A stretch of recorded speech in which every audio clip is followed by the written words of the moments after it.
Praise the lord. మన ప్రభువును ప్రియరక్షకుడైన యేసుక్రీస్తు వారి అతి ప్రశస్తమైన నామంలో మీ అందరికీ ఉదయకాల శుభాభివందనములు తెలియజేస్తూ ఉన్నాను.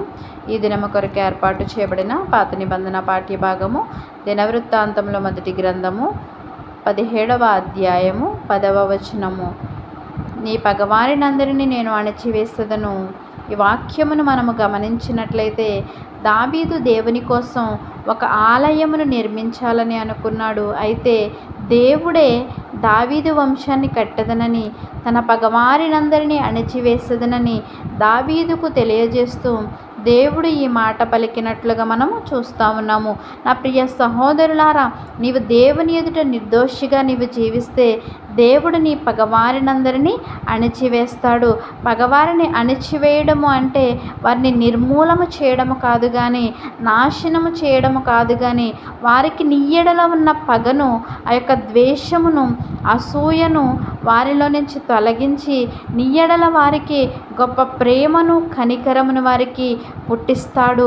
వారిని నీకు మంచి మిత్రులుగా, మంచి సహకారులుగా దేవుడు వారిని మార్చివేస్తాడు. గనుక నీవు దేవుని ఎదుట నీతిమంతునిగా, నిర్దోషిగా నీవు జీవించాలి. నా ప్రియ సహోదరులారా, నీ పగవారినందరినీ నేను అణచివేసదుననే ఈ యొక్క వాగ్దానము నీ జీవితంలో కూడా నెరవేరాలంటే మొదటిగా నీవు నీ పగవారిని క్షమించాలి.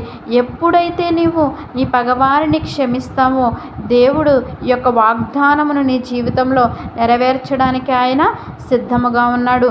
మన అపరాధములను దేవుడు ఏ విధముగా అయితే క్షమించి ఉన్నాడో మనము కూడా మన ఎడల చేసిన అపరాధములను మనము క్షమించే వారముగా ఉండాలి. దావీదు భక్తుడు సౌలు రాజును ఏ విధముగా అయితే క్షమించాడో, సౌలు రాజు దావీదును చంపాలని అనుకుంటున్న సమయంలో కూడా దావీదు చేతికి సౌలు ఒంటరిగా దొరికినప్పుడు దావీదు సౌలుని క్షమించి విడిచిపెట్టినట్లుగా మనం చూస్తూ ఉన్నాము. అపకారము చేయాలనుకున్న వారిని కూడా తను ఉపకారము చేసి సౌలు రాజును దావీదు విడిచిపెట్టినట్లుగా మనం చూస్తూ ఉన్నాము. నా ప్రియ సహోదరులారా, నీవు కూడా ఈ దినాన్న నీ ఎడల అపకారము చేసేవారు ఎవరైనా ఉంటే వారిని నీవు క్షమించాలని ఈ యొక్క వాక్యము ద్వారా దేవుడు మాట్లాడుతూ ఉన్నాడు. రెండవదిగా మనం ఆలోచన చేసినట్లయితే నీ పగవారికి సహాయము చేయాలి. నీవు ఎప్పుడైతే నీ పగవారికి సహాయము చేస్తావో దేవుడు అప్పుడు నీ ఎడల గొప్ప ప్రతిఫలాన్ని ఆయన నీకు ఇస్తానని ఈ యొక్క వాక్యము ద్వారా మాట్లాడుతూ ఉన్నాడు. నీ పగవాడు ఆకలిగొని ఎడల వానికి నీవు ఆహారము పెట్టుము, భోజనము పెట్టుము.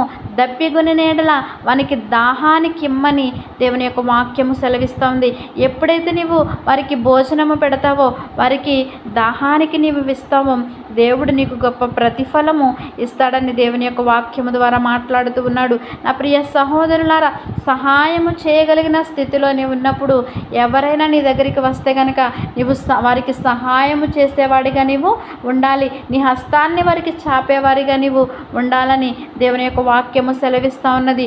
మూడవదిగా నీవు ఆలోచన చేసినట్లయితే నీ పగవారిని నీవు ప్రేమించాలి. నా ప్రియ సహోదరులారా, నీకు హాని చేయాలనుకున్న వారిని కూడా నీవు ప్రేమించినప్పుడు దేవుడు నీ ఎడల గొప్ప కార్యము చేసేవాడుగా ఉన్నాడు.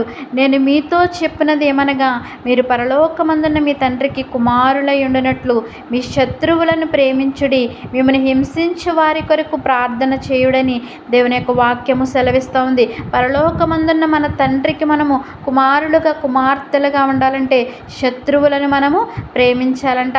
మనల్ని హింసించే వారిని కొరకు మనము ప్రార్థన చేయాలని దేవుని యొక్క ప్రేమ, దేవుని యొక్క వాక్యము సెలవిస్తూ ఉన్నది. సిలువలో యేసుక్రీస్తు ప్రభు వారు చూపిన ఆ యొక్క ప్రేమను, ఆ యొక్క మాదిరిని మనము కూడా ఈ లోకంలో కలిగి జీవించాలి.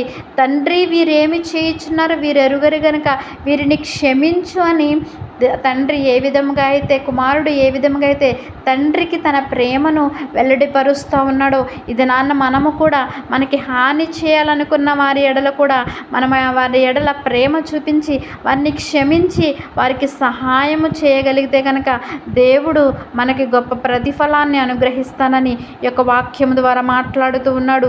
నీవు నిర్దోషిగా జీవిస్తూ నీతిమంతునిగా నీవు జీవిస్తే గనక నీ పగవారినందరినీ దేవుడే అణచివేస్తాడంట.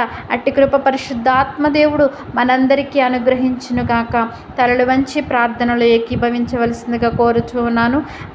మహోన్నతుడును మహాగణుడువైన మా ప్రియ పరలోకపు తండ్రి, నీ ఘనమైన శ్రేష్టమైన నామానికి లెక్కలేని వేలాది స్తుతులు స్తోత్రములు చెల్లిస్తూ ఉన్నాము ప్రభా. అయా ఈ దినాన్న తండ్రి, అయా మా పగవారిని నీవే అణిచివేయాలంటే తండ్రి మేము ఏ విధముగా జీవించాలో ప్రభా. అయా నీవు మాకు నేర్పించిన విధానానికే నీకు స్తోత్రములు తండ్రి. నువ్వు సిలువలో చూపిన ఆ మాదిరిని ప్రభువ, ఆ ప్రేమను తండ్రి మేము కూడా మా పగవారి ఎడల, మా ఇరుగు పొరుగు వారి ఎడల మేము చూపడానికి నీవు కృపను అనుగ్రహించమని అడుగుచున్నాను. ఈ దినమంతయు నీ చల్లని రెక్కల కింద కాచి దాచి భద్రపరచమని, చూపు వలన, తలంపు వలన, మాట వలన, క్రియ వలన నీకు విరోధముగా పాపం చేస్తే మమ్మల్ని క్షమించి మా చూపులు, తలంపులు, క్రియలు, నడకలు, పడకలు పరిశుద్ధపరచమని అడుగుచున్నాను. నీ యందు భయభక్తులు కలిగి జీవించలాగున అట్టి కృప మా అందరికీ అనుగ్రహించమని చిన్ని ప్రార్థన నీ పాద సన్నిధికి చేర్చుకుని నా ప్రార్థనకు ప్రతిఫలము దయచేయమని యేసయ్య అతి పరిశుద్ధ నామములో అడిగి వేడుకొనుచున్నాము తండ్రి. ఆమేన్.